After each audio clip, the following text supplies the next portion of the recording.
ಈ ನಮ್ಮ ತಾಲೂಕಿಗೆ ಸರ್ಕಾರಿ ಶಾಲೆಯಲ್ಲಿ ಓದಿದ್ರು ಸಹ ಒಂದು ದೊಡ್ಡ ಮಟ್ಟದ ಕೀರ್ತಿನ ತಂದ್ಕೊಟ್ಟಿರುವಂತದ್ದು. ತಾಲೂಕಾದ್ಯಂತ ಎಲ್ಲ ಶಾಲೆಗಳಿಗೂ ಸಹ ಕಂಪೇರ್ ಮಾಡಿದಾಗ ಅವರು ಮೊದಲನೇ ರ್ಯಾಂಕ್ ಆಗಿ ಹೊರ ಹೋಗ್ತಾರೆ. ಅದ್ರ ಜೊತೆಗೆ ಖಾಸಗಿ ಶಾಲೆಯಲ್ಲೂ ಸಹ 625ಕ್ಕೆ 23 ತಗೊಂಡು ನಾವೇನ್ ಕಮ್ಮಿ ಇಲ್ಲ ಅಂತೇಳಿ ತಾಲೂಕ್ ಹೈಯೆಸ್ಟ್ ತಗೊಂಡಿರೋಂಥದ್ದು ನಾವು ನೋಡಿದೀವಿ. ಮುಖ್ಯವಾಗಿ ಒಂದ್ ರೀತಿ ಅವ್ರಿಗೆ ಚೈತನ್ಯ ಬರ್ಲಿ, ಶಕ್ತಿ ಬರ್ಲಿ, ಒಂದು ರೀತಿ ಸಮಾಜನೂ ಸಹ ಈಗ ಪೆಟ್ರೋಲ್, ಡೀಸೆಲ್ ಇವೆಲ್ಲಾನು ಸಹ ನಾವು ಬಳಸ್ತಾ ಇರೋಂಥದ್ದು ಮಿತವಾಗಿ ಬಳಸಬೇಕು, ಮತ್ತೆ green energy, electric energy convert ಆಗ್ಬೇಕು ಅನ್ನೋಂಥದ್ದು ಸಹ ಎಲ್ಲರ ಭವಿಷ್ಯದ ಒಂದು ಭಾರತದ ಕನಸು. ಹಂಗಾಗಿ ಇದು ಒಂದು ರೀತಿ ಮುನ್ನುಡಿ ಬರ್ದಂಗಾಗ್ಲಿ. ಎಲ್ಲರೂ ಸಹ ಈಗ ಎಲೆಕ್ಟ್ರಿಕ್ ವೆಹಿಕಲ್ಸ್ ಗೆ ಎಲ್ಲಾನು ಸಹ ಮಾರೋಗ್ತಾ ಇರೋದು, ಟ್ರಾನ್ಸ್ಫರ್ ಆಗ್ತಾ ಇರೋದು ನಾವು ನೋಡ್ತಾ ಇದೀವಿ. ಹಂಗಾಗಿ ಆ ಮಕ್ಕಳಿಗೆ ಒಂದು ರೀತಿ ಮೆಸೇಜ್ ಕೊಟ್ಟಂತದ್ದು ಆಗ್ಬೇಕು, ಮತ್ತೆ ಅವ್ರಿಗೆ ಬೆಂತಟ್ಟಂತದ್ದು ಆಗ್ಬೇಕು ಅಂತೇಳಿ ಈ ಒಂದು ಕಾಣಿಕೆಯನ್ನ ಕೊಟ್ಟಿದ್ದೀವಿ. ಪ್ರತಿ ವರ್ಷ ಇಲ್ಲ, ನಮ್ಗೆ ನಾವು ಮಾತು ಕೊಡೋದಲ್ಲ, ಶಕ್ತಿ ಭಗವಂತ ಏನ್ ಕಮ್ಮಿ ಮಾಡಿಲ್ಲ, ಮುಂದೆನು ಮಾಡ್ಕೊಂಡು ಹೋಗೋಣ, ಆ ಶಕ್ತಿ ಇರ್ತದೆ ಅಂತ ಭಾವಿಸಿದ್ದೀವಿ. ಹಂಗಾಗಿ ನಮಗ್ ಶಕ್ತಿ ಇರೋವರೆಗೂ ನಾವು ಮಾಡ್ತೀವಿ. ಸರ್ ವಾಚ್ ಕೊಟ್ಟಿದ್ದೀರಿ ಎಲ್ಲರಿಗೂ, ಸೊ ಅದ್ರ ಉದ್ದೇಶ ಏನ್ ಸರ್ ಅದು?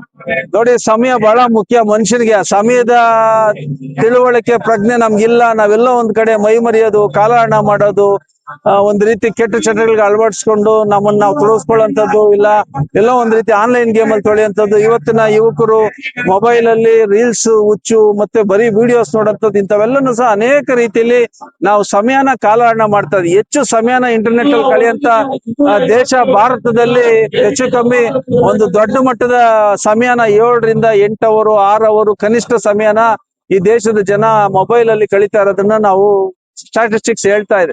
ಇದೇ ರೀತಿ ಮುಂದುವರೆದ್ರೆ ಈ ದೇಶದ ಪರಿಸ್ಥಿತಿ ಏನು? ದುಡಿಯಂತ ಮಕ್ಕಳು, ದುಡಿಯಂತ ನಾವೆಲ್ಲರೂ ಸಹ ಕೆಲಸ ಮಾಡ್ಬೇಕಾಗ್ತದೆ. ಏನ್ ಸಣ್ಣದಾಗ್ಲಿ, ಕೂಲಿ ಆಗ್ಲಿ, ಸ್ವೀಪಿಂಗ್ ಕೆಲಸ ಆಗ್ಲಿ, ಇಲ್ಲ ಸರ್ಕಾರಿ ಕೆಲಸ ಆಗ್ಲಿ, ಇಲ್ಲ ವಿಜ್ಞಾನಿ ಆಗ್ಲಿ, ಏನ್ ನಾವು ಮಾಡ್ತಾ ಇರ್ತೀವಿ ಅದನ್ನ ಫೋಕಸ್ ಮಾಡ್ಬೇಕು. ಅದ್ರ ಭಾಗವಾಗಿ ನಾವು ಪ್ರಯತ್ನ ಮಾಡ್ಬೇಕಾದ್ರೆ ಈ ದೇಶ ಉಜ್ವಲವಾದಂತ ಭವಿಷ್ಯನ ಕಾಣ್ತದೆ. ನಮ್ಮ ಯುವ ಶಕ್ತಿ, ದೇಶದ ಜನಸಂಖ್ಯೆ ನಮ್ಮ ಆಸ್ತಿ. ಆ ಆಸ್ತಿ ಜನಸಂಖ್ಯೆ ನಾವು ಈ ತರ ಕಾಲಹರಣ ಮಾಡಿದಾಗ ಖಂಡಿತವಾಗ್ಲೂ ಭವಿಷ್ಯಕ್ಕೆ ನಾವು ದೂರ ಆಗ್ತಾ ಇರ್ತೀರಿ. ಈಗಾಗ್ಲೇ ನಾವು 180 ದೇಶಗಳ ಪೈಕಿ ಎಲ್ಲೋ ಕಾಣಕ್ಕೂ ಸಿಗೋದಿಲ್ಲ. ಆ ರೀತಿ ನಮ್ಮ ಒಂದು ರೀತಿ ಬೆಳವಣಿಗೆ ಇದೆ.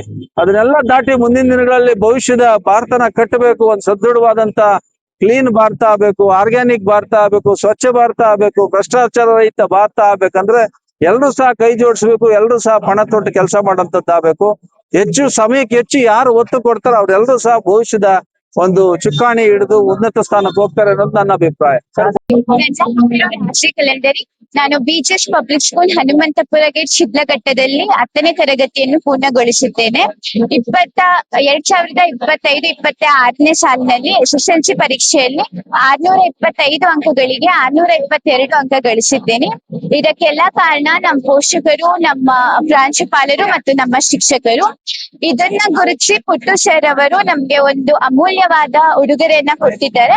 ಅದಕ್ಕೆ ನಾನು ಅವರಿಗೆ ಥ್ಯಾಂಕ್ಸ್ ಅಂತ ಹೇಳ್ತೀನಿ. ಮತ್ತೆ ಇನ್ನ ಹಲವಾರು ವಿದ್ಯಾರ್ಥಿಗಳಿಗೆ ಈ ತರನೇ ಗುರುತಿಸಿ ಅವ್ರನ್ನ ಪ್ರೋತ್ಸಾಹಿಸಬೇಕು ಅಂತ ಕೇಳ್ಕೊಳ್ತೀನಿ. ಧನ್ಯವಾದ.